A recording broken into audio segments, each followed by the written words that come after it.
क्या करें, इस पर बातचीत करने के लिए हमारे साथ मेहरबून ईरानी जुड़े हैं। मेहरबून जी, गुड आफ्टरनून। आप क्या कर रहे हैं इस मार्केट में? काफ़ी समय से आप थोड़े से मार्केट पर बेरिश तो मैं नहीं कहूँगा, लेकिन काफ़ी कॉशियस थे। क्या अब मार्केट करेक्ट हो चुका है जहाँ पर आप बाइंग करेंगे? अनुज जी, ऐसा है कि फर्स्ट हाफ ऑफ 2025 खराब रहने वाला था, चैलेंजिंग रहने वाला था और सब लोग कहने लगे। अंडरस्टेटमेंट निकला है जिसको मैं गोर खामोशी कहूँगा। आई थिंक इन्वेस्टर जो 2020 के बाद आया, काफ़ी सारे आए और काफ़ी सारे younger generation of portfolio managers है and whole lot of cowboys है in the mutual fund industry. I think शायद उन्होंने पिछले 5 साल में ऐसा फॉल देखा नहीं है। आई थिंक ये लास्ट फॉल हुआ था कोविड के टाइम, और कोविड के बाद काफ़ी सारे इन्वेस्टर्स आए थे, काफ़ी सारे फंड मैनेजर्स भी आए हैं। I think they have never seen such a fall. Has the market बॉटम्ड out? शायद शॉर्ट टर्म बॉटम बना होगा, मुझे पता नहीं है, लेकिन नॉर्मली मेरा अनुभव है पिछले 25 साल के आसपास से कि पैनिक हुआ है, शायद ब्लड बाथ नहीं हुआ है। और नॉर्मली बॉटम बनता है जब ब्लड बाथ होता है। ब्लड बाथ का मतलब है कि अनुज जी कहेंगे मार्केट में रहना नहीं है, डीमैट अकाउंट बंद कर देना है, ऐसा ना कभी स्टॉक मार्केट का बात मत कर। आप कहीं जाते हो, लोग आपके पीछे आते हैं, लेकिन पब्लिक आपसे दूर भागेगी, कोई आपसे स्टॉक मार्केट की बात नहीं करेगी। That is blood bath. ये हुआ है, I am not very sure, लेकिन इतना कहूँगा कि over the last many months 2-3 चीज हुए जो, let's be very honest, we did not notice it. Number 1, काफ़ी सारे प्रोमोटर्स ने अपने खुद के स्टेक हल्के किए थे।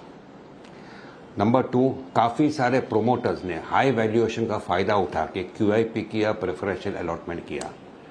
Eight the same time there were whole lot of over hyped, highly publicised frenzy जो था IPO के पीछे, unknown companies at high valuation, जो पब्लिक ने पैसा डालते गए।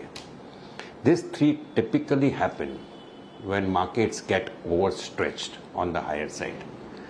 फैक्ट ऐसा था कि जो कंटिन्यूअस फ्लो आते गया पैसा म्यूचुअल फंड में, उसने, लेट्स बी वेरी ऑनेस्ट, हम लोग में काफ़ी सारे लोगों को अंधा कर दिया कि ठीक है, बेचने तो पैसा खड़ा करना है, खड़ा करने तो हम पे बस पैसा डालते जाएंगे, म्यूचुअल फंड के पास पैसे आते जाएगा। इसके बीच में कहीं पर लास्ट 2 क्वार्टर के जो अर्निंग्स आए और सब लोग ओवर वैल्यूएशन की बात करने लगे और FI की सेलिंग चलती गई, डॉलर इंडेक्स स्ट्रेंथन होते गया, रुपया वीक होते गया and somewhere the panic started setting in. रोज का 3 रिकमेंडेशन जो आता था, अभी हफ्ते में 1 रिकमेंडेशन बाय का नहीं आता। सब लोग बोलते चलो हल्का होता हूँ। और ये जो हुआ है, it has caused a real panic in the market in the last 1 to 3 months। The point is, ऐसे टाइम को, allow me to state this again, I am talking only from personal experience, कि ऐसे time को accept कर दो कि India के 95% stocks जो लिस्टेड है, they are quite shallow, counters are quite shallow. आप मुझे 10,000 शेयर बेच के दे दीजिए 95% ऑफ स्टॉक्स में, without affecting the price on the down side. तो ऐसे टाइम पे आपके सामने अपॉर्चुनिटीज आते हैं। प्रॉब्लम ये है कि स्टॉक आपको लेने का है, लेकिन आप में हिम्मत नहीं है। आप क्या कहोगे, मेरे पास पैसे नहीं है, झूठ है ये। प्रॉब्लम है आपके पोर्टफोलियो जो 20-25% ऊपर से लुढ़क गया है, वो देखकर इतना खून देख रहे हो आपके पोर्टफोलियो में कि आपको हिम्मत नहीं है अभी नीचे में लेने का। और ये नीचे में इसलिए आता है, काफ़ी सारे stocks on the down side एकदम रिएक्ट कर देते हैं because there is continuous supply coming in. खरीदने वाला नहीं है। मुझे 20,000 शेयर को स्टॉक का बेचना है, अगर 200 रुपये का भाव है, मैं 180-170 करके बेचता हूँ, तो 300 रुपये वाला स्टॉक 200 हुआ था, 200 वाला बेच के 170 करता है, 170 वाला शायद 150 आएगा, लेकिन वापस अगर 200-225 भी आए, आपको 20-30% कभी ना कभी दे के जाएगा। This is one thing I would advise investors. पिछले 1 हफ्ते में काफ़ी सारे डिबेट हुए हैं SIP के बारे में, स्मॉल कैप्स के बारे में, मिड कैप्स के बारे में। मैं पर्सनल अनुभव से वापस एक ही बात कहूँगा कि maximum money is made in mid caps and small caps. The problem है, ये मार्केट में आज भी फ्रॉड काफ़ी है। काफ़ी सारे स्टॉक्स, काफ़ी सारे सेक्टर्स, जैसे EMS सेक्टर हो, काफ़ी सारे सेक्टर्स के स्टॉक्स आज भी काफ़ी एक्सपेंसिव है। But individually if you do a bottom up approach, allow me to state, काफ़ी सारे अपॉर्चुनिटीज़ आपके सामने उभर कर आते हैं। एक्सेप्ट कर दीजिए, आप में हिम्मत नहीं है, और अगर आप हिम्मत दिखा के खरीदोगे और 5-10% डाउन साइड देखने को तैयार हो, तो काफ़ी सारे स्टॉक्स ऐसे हैं आज के लेवल्स पर जो आपको अगले 3, 6, 9 महीने में अच्छा रिटर्न दे के जाएगा. This is what an investor needs to think with a lot of sanity in him. Problem में सैनिटी निकल गया है because this type of fall not many have seen. Forget not many, even I had not seen. After COVID, I don't think even I had seen it. Let's be very honest. Because अगर 20-25% portfolio घिस जाता है 15 दिन, 20 दिन, 25 दिन, 30 दिन में, it is not easy for you to think rationally. मेहरबून जी का जब ये पूरा बात कही ना, उनका सेकंड पार्ट बहुत अच्छा लगा. वरना मेहरबून जी आपका जब पहला पार्ट मैंने सुना ना, तो मैं सोच रहा था कि 30 अप्रैल से चारधाम यात्रा शुरू हो रही है, क्यों ना वहीं निकल जाए, है ना. लेकिन दूसरा पार्ट आपने अच्छा बोला कि अगर 5-10% का डाउन साइड देखने की आपकी गुंजाइश है तो डेफिनेटली स्टे है. वो क्या होगा, कहाँ पे लगता है आपको कि with I think possibility of 5-10% आप अच्छा पैसा बना सकते हैं अगर आप वो झेल लें तो, आपके अनुसार? देखिए, मैं कहूँगा जो मैं कहना चाहता था, ये कहना चाहता था कि जो अच्छे अच्छे स्टॉक्स आपको दिखते हैं, देखिए मुझे अगर आप मुझे पूछो तो मुझे फाइनेंशियल्स पसंद है, डिस्क्रिशनरी स्पेंडिंग पसंद है, एक्स FMCG, ट्रैवल पसंद है, टूरिज्म पसंद है, होटल सेक्टर पसंद है. ये सारे सेक्टर्स में आपको जो स्टॉक्स आपको पसंद है, उदाहरण चोलामंडलम फाइनेंस, 3 दिन पहले का भाव देखिए, आज का भाव देखिए. मैं नहीं कहता हूँ 3 दिन पहले बॉटम बनाया, मैं कहता हूँ वो भाव से शायद वो 5-10% घटेगा, लेकिन अपसाइड में 3 दिन में आपको 8-10% देके गया. तो if you are patient enough, you like Cholamandalam at 50% higher price, आज ये भाव में आया है, आपको धीरज रखे, अगर उसको लेंगे स्टॉक थोड़ा नीचे भी आ सकता है, बिकॉज ये मार्केट फिर से कहता हूँ is a very shallow market. अगर 2-3 लोगों को या 2-3 फंड को थोड़ा सेलिंग करना है तो वो और 100 रुपये घटा देगा स्टॉक में.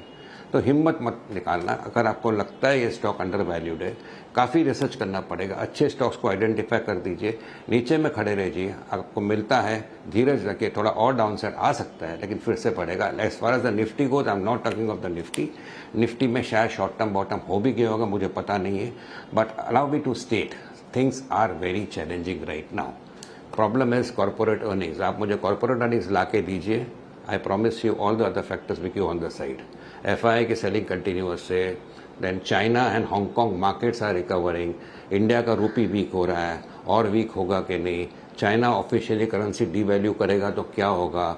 ट्रेड इम्बैलेंस है, वहाँ पे डोनाल्ड ट्रंप बैठा है, रोज का टैरिफ्स का बात होता है. So I think there are lot of variables, but the main concern if you ask me is corporate earnings. अगर आप मुझे कॉर्पोरेट अर्निंग्स ला के देते हो, गवर्नमेंट स्पेंडिंग करती है, मॉनसून अच्छा आता है, रूरल स्पेंडिंग इंप्रूव होता है, थोड़ा अर्बन कंजम्पशन इंप्रूव होता है because of the tax benefit in the budget, 2-3 quarter के बाद if corporate earning start improving, I promise you that you will see first half of 2025 somewhere was a buying opportunity. Irani ji, good afternoon. लेकिन आपने पसंद की तो बात की और चैलेंजेस की भी बात की, लेकिन आपने ये भी मेंशन किया कि मिड कैप और स्मॉल कैप में सबसे ज़्यादा पैसे बनते हैं और कुछ ऐसे स्टॉक्स हैं जहाँ फ्रॉथ है अभी भी. तो वो कौन से स्टॉक्स हैं जो अभी फिलहाल अवॉइड है ऐसे मार्केट में? अवॉइड मैं कहूँगा काफ़ी सारे स्टॉक्स हैं. आई थिंक काफ़ी सारे स्टॉक्स अक्रॉस मेनी सेक्टर्स. जैसे मैंने उदाहरण का EMS, आई थिंक मैं उदाहरण दूंगा 7-8 साल पहले शायद आप ही के चैनल पर मैंने कहा था कि DMart is an highly expensive stock और द बेस्ट मैनेज्ड कंपनी, लेकिन ये स्टॉक आपको यही भाव में 7-8 साल के बाद दिखेगा. GMM फॉडलर के बारे में भी वही कहा था, very good company. The problem is the companies are not at fault, the stocks are at fault. तो आज के लेवल पर भी मैं कहूँगा काफ़ी सारे EMS कंपनीज हैं. I think they are at levels, मुझे नहीं लगता कि आपको 3 साल के बाद कुछ अलग भाव देखने को मिलेगा, शायद वही भाव देखने मिले. But there are stocks where earnings are good, they belong to good sectors, जो नीचे आ गए बिकॉज वन साइड सेलिंग हुई है मार्केट में. और जब भी वन साइड सेलिंग होती है, आई थिंक जिसमें भी हिम्मत है खरीदने का वो भी हिम्मत घुमा देता है. तो एक साइड सेलिंग आती है, मुझे एग्जिट ही करना है, तो suddenly artificially you get prices which are very low. तो जो स्टॉक्स आपको पसंद है, जो मैंने सेक्टर का, कंज्यूमर डिस्क्रिशनरी है, ट्रैवल है, टूरिज्म है, होटल सेक्टर है, I think this are the sectors जहाँ पे आपको फिनेंशियल्स है. I think you have to look out for opportunities, wait for lower prices, go and buy it. बाद में जो होता है मत देखो 1 महीने 2 महीने के लिए, 3, 4, 5 महीने के बाद you will see this stocks at much higher levels than at levels at which you had bought. चलिए मेहरबून जी, बहुत बहुत शुक्रिया, आप इस कार्यक्रम में शामिल हुए और सभी मुद्दों पर बातचीत की आपने, बहुत बहुत शुक्रिया.